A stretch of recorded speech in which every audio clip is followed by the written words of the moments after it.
My parents threw me out over my sister's pregnancy, and now they're trying to contact me. Imagine being 18 on the cusp of adulthood, only to have your entire world ripped out from under you by the very people who were supposed to be your foundation. My parents kicked me out, not for anything I'd done, but to make room for my pregnant half-sister. And that was just the start of a truth bomb that absolutely shattered everything I thought I knew. Almost a year ago, just weeks after my 18th birthday, I found myself homeless. To make matters worse, it was during high school finals week, a time of immense stress for any student. I had nowhere to go, but thankfully, I have incredible friends. My best friend and her parents opened their home to me, and I will be forever grateful for their kindness. The reason for my sudden eviction was my older half-sister, Sasha. She was pregnant, and my parents decided she needed to move back home for care. You see, Sasha and I share a mother, but not a father. My mom got pregnant with Sasha while dating my stepfather, Jacob, in college. They didn't marry, but co-parented. Years later, my mom met my biological father, got married, and then got pregnant with me. My biological father, however, wasn't ready and wanted her to end the pregnancy. She refused, and he abandoned her. He passed away before I was born. My mother then reconciled with Jacob, and they raised me. They married a few years after her divorce was finalized, but Jacob never treated me like family. He saw me as a burden, a constant reminder of my mother's past with another man. Sasha, influenced by Jacob, treated me similarly. While I loved my mom, I never truly bonded with Jacob or Sasha. We lived under the same roof, but I always felt like an outsider, a guest in my own home. My mom always claimed to love us equally, but her actions often told a different story. She never acknowledged the strange dynamic, and my attempts to connect with them as a child were always met with rejection. As I got older, I just gave up. So, when they kicked me out, maybe I shouldn't have been surprised. Sasha was expecting, and she wanted to move back. It was clear Sasha would always be Jacob's priority, no matter our age difference. Still, I held on to a sliver of hope that my mother would stand up for me. She didn't. Sasha, who was 24 at the time, 6 years my senior, approached me about a year ago, just 2 days before finals. She told me she was pregnant. She and her boyfriend lived in a small apartment nearby, but she wanted to move back home. She felt unsafe being alone while pregnant since she worked from home and her partner traveled frequently for work. Her boyfriend planned to move in too, so they wanted to save money on rent. My parents agreed. What came next was a shock. They told me I had to vacate my room for a few months to make space for her. Sasha already had a room in the house, but Jacob had converted it into his office after she left for college. My parents said she couldn't stay in the living room, so my room was the only option. They asked me to see it as a sacrifice for family. This conversation happened right before my first exam. I was already drowning in stress, with weeks of tests ahead. But they only seemed concerned with Sasha and her pregnancy. That's when I finally put my foot down. I told them I wasn't leaving. Sasha had never treated me like family, so why should I make sacrifices for her? My parents tried to reason, but I found them completely unreasonable, and we argued until they snapped. Jacob, his face tight with anger, told me I had to leave by the end of the week, or he'd throw me out. He declared that as an adult, I had no right to stay in his house. I turned to my mother, expecting her to finally defend me, but her words were like a brutal punch to the gut. She sided with Jacob, stating they needed to make room for their real grandkids, and didn't have the time or energy to argue with me. Just like that, the label I'd always felt was confirmed. I was the outsider. The real grandkids comment solidified years of silent pain. My mom, Sasha, and Jacob were their own perfect little family, and I was just there. I was heartbroken, devastated. I immediately started packing my things, completely forgetting about the exam I had the next day. As I walked out, they didn't even try to stop me. Their priorities were clear. I ended up on my best friend's doorstep, and her parents, hearing my story, welcomed me with open arms. You might wonder why I didn't reach out to other family members. The truth is, I didn't know any. Jacob's family was just like him, cold and unwelcoming. My mother had always told me her side of the family abandoned her when she got pregnant with Sasha, wanting her to focus on her studies. So, I truly believed I had no one else. After moving in with my best friend's family, I kept waiting for my mother to contact me. I didn't expect anything from Jacob or Sasha. I knew they didn't care and were probably relieved I was gone. But my mother, the silence from her was agonizing. After a few months, I finally gave up hope. By the way, if you're still with me and finding this story unbelievable, make sure to hit that subscribe button. More shocking personal tales are definitely coming your way. A full year has passed since then. I heard through the grapevine that Sasha gave birth a few months ago, and she and her boyfriend are still living with my parents, probably to save on rent. Honestly, I couldn't care less. I've been too busy rebuilding my own life. Graduating from high school meant figuring out college without any parental support or money. My best friend's parents were incredibly generous, letting me live rent-free, but I couldn't ask them to pay for my tuition, especially with their own children to consider. I was anxious, but as a good student, I'd applied for scholarships and thankfully received one. It wasn't my dream school, but it covered 60% of my tuition, and I couldn't pass up the opportunity. I took out a student loan with my best friend's parents as co-signers, promising them I'd work to pay it off myself. And that's what I've been doing. It's been tough, but the satisfaction of succeeding on my own terms is incredible. I hadn't heard from my family in a year, and I certainly wasn't expecting them to reach out. But about a week ago, an email from my mother popped up. She claimed she, Jacob, and Sasha missed me and wanted to reconcile. She even admitted they'd treated me unfairly. The email felt unusually charming, almost fake. My gut screamed that something was wrong. I didn't reply. A few days later, another email came, which I also ignored. I needed to know what was truly going on. It was too convenient, too sudden.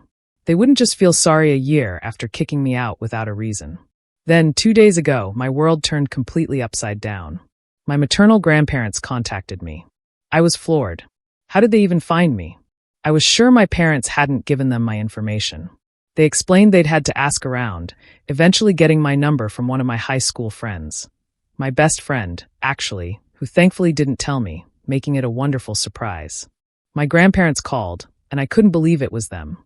I'd never met them, seen them, or even heard their voices. At first, I was hesitant, but then they FaceTimed me. They showed me old photo albums of my mother from her childhood and teenage years. That's when it clicked. That's when I knew they were real. We all got incredibly emotional. I don't know why, but tears just streamed down my face. We talked for hours, and I shared details about my life. I tried to avoid talking about my parents, but it was pointless. They already knew everything.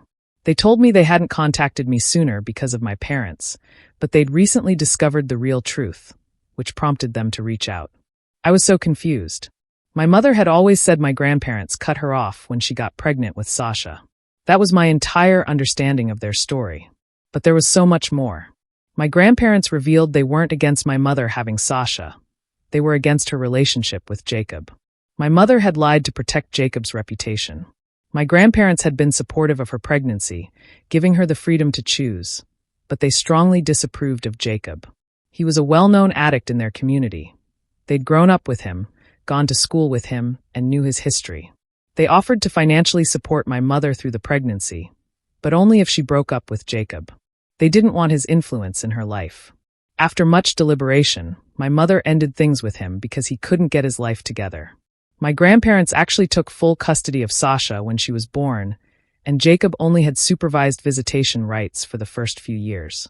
Jacob eventually got clean and finished his degree, but he relapsed frequently. My grandparents never fully trusted him. A few years later, my grandparents introduced my mother to my biological father, a son of a family friend. After dating on and off, my mother married him, having seemingly given up on Jacob. But it seems she never truly moved on. A year into her marriage, she began an affair with Jacob, and that's when she became pregnant again, with me. She told my father about the affair because, pregnant again, she couldn't imagine her life without Jacob. Her infidelity was the actual reason for her divorce from my father, and she then married Jacob. Everything my mom had told me about my father not wanting me? A complete lie. After I was born, multiple paternity tests confirmed I was my biological father's daughter, not Jacob's. What a relief. My biological father even had partial custody of me for a time, though I barely remember it. Tragically, he died in a car accident when I was just 7 months old, allowing my mother to perpetuate her lies for the rest of my life. His side of the family, devastated by his death, wanted nothing to do with me, which was incredibly convenient for my mother. My grandparents were furious when they discovered my mother's affair with Jacob. They gave her another ultimatum.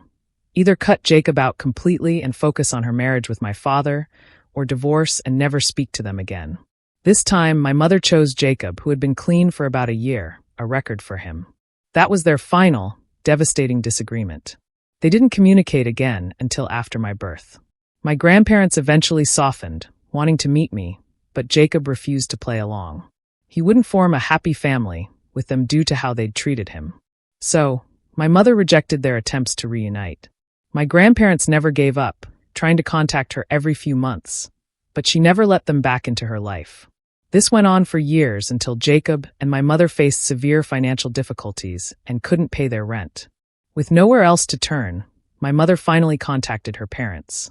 In an incredibly generous gesture, my grandparents gave her a house, hoping it would bring them closer. That was about 6 years ago. Our new home was a massive improvement over the tiny apartment we lived in. I'd always wondered how my parents, with my mom as a receptionist and Jacob in struggling sales, could afford such a wonderful property in a desirable neighborhood. Now I knew. It was all thanks to my grandparents. Despite this, my parents, being the ungrateful people they are, made no effort to repair their relationship with my grandparents. Both my mother and Jacob knew my grandparents paid for the house, but my mother insisted they weren't ready to reconnect and needed time. My naive grandparents gave them space for a few months, but when my mother didn't respond, they tried again. She kept claiming she needed more time. This went on for years, until my grandparents finally admitted defeat. They were getting older, and told me how humiliating it was to constantly try and reach out to their daughter, only to be denied. They finally told my mother they understood why she didn't want them around and regretted not being gentler in the past. The only thing they asked was that she continue sending family photos so they knew we were okay. Surprisingly, she agreed. For years, that was how my grandparents stayed in touch with us. It was incredibly sad. They told me everything, and I just burst into tears. I had always pictured them as villains in my mother's story, but it was a complete fabrication. Now, as for how they finally discovered the truth. My grandfather recently had a health scare, heart problems, and he and my grandma realized they couldn't keep pretending everything was fine. They weren't getting any younger. They wanted to make one final attempt to reconcile with their family before they passed away. A few weeks ago, they stopped by my mother's house, which, technically, is still theirs because they paid for it and their names are on the deed. My mother had no choice but to welcome them. They discovered they were great-grandparents when Sasha's baby was there. But when they asked about me, my parents became incredibly uneasy. They stammered, saying I was away at college and that it wasn't a good time to contact me because I was vulnerable due to exams. They couldn't even come up with a fake college name, which immediately made my grandparents suspicious. They had a gut feeling something was wrong, so they left the house and went to speak with our neighbors. That's how they found out I hadn't been living with my parents for the past year. I'd been kicked out. The neighbors didn't know why, but their son, who went to school with me, told my grandparents I'd been staying with my best friend's family. That's how my grandparents contacted my best friend, and eventually, the whole truth came out. Naturally, they were furious. My grandparents, armed with the truth, confronted my mother. They told her that she and her family would need to vacate the house to make room for their only real grandchild. It was the ultimate act of retaliation, using the exact same words and logic my parents had used against me. My best friend had apparently ensured my grandparents knew just how to press that nerve. It all clicked then. That's why my parents were suddenly trying to reach out and make amends. They were about to lose their home. My grandparents waited a few days to approach me after learning everything, worried about how I would react. But they eventually decided they couldn't waste any more years worrying about my mother's reactions. They wanted to do the right thing now. They also wanted to give me the freedom to choose. They told me that if I wanted to give my family another chance, they could continue to live in the house. But if I wanted them to leave, that's what would happen. Apparently, when they visited, no one in the family seemed genuinely pleased to see them, and I was the only one they felt truly wanted a relationship. My grandparents refused to be taken for fools anymore. So, it was up to me to decide whether my parents had a home or not. If I'm honest, I suppose I want them tossed out, but that sounds harsh. I wasn't sure if that was the right thing to do. Hello everyone, and first and foremost, thank you all for your incredibly kind words and support. It means everything to me, more than I can express. Regarding my decision, I've concluded that I do want my family to leave that house. I told my grandparents a few days ago, and now they're in the process of evicting my parents. Of course, there's a lot of legal stuff involved, which my grandparents have told me not to worry about. My parents have also been emotionally manipulative, especially Sasha, but my grandparents are completely immune to it. After speaking with me, they learned about all the falsehoods my mother had been spreading and how she had poisoned her own children against them. They have absolutely no sympathy left for my parents. To be honest, Sasha and her partner are working adults. I'm confident they'll find somewhere to live, just like millions of others. The same goes for my parents. I don't feel guilty about any of it. After all, they didn't feel horrible about kicking me out, knowing I was just 18 and still in school. Despite that, I was able to perform well academically, even with everything happening right before my exams. I urged my grandparents not to worry about my college tuition, but they insisted on handling the student loan I had taken out. They also apologized for not being there for me sooner. We have a lot to talk about and make up for, but everything is going great right now. Hello again.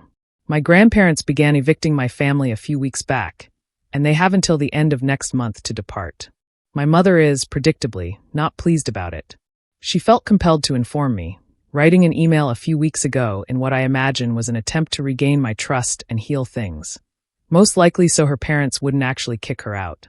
The email was quite different from the charming one I'd received before. This one was full of swear words, saying she wished she hadn't given birth to me. She even said she wished I had been in the car accident with my father, so we both might have died. So, that's my mom for you. But it no longer bothers me because to me, she isn't family. If I'm being honest, my only family now consists of my grandparents, my best friend and her parents, and a few relatives whom my grandparents are introducing me to. My mother broke them off long ago because she didn't want anything to do with her side of the family. It's an unusual situation, but I'm adjusting. Hello, everyone. The holidays have just begun, and I'm back home in my old house. It feels strange to be here, but my grandparents have been living in the house since my family departed, and they've done an excellent job renovating it. Even my room feels like home again. We'll be throwing a Thanksgiving dinner shortly, and we've invited some family members, my best friend and her parents. I feel like my life is finally getting back on track. I'm very happy, and I wish I could stay this way forever. Thank you for watching. Have you ever had your entire family history rewritten? How did you cope? Tell me in the comments below. I'm genuinely curious to hear your stories.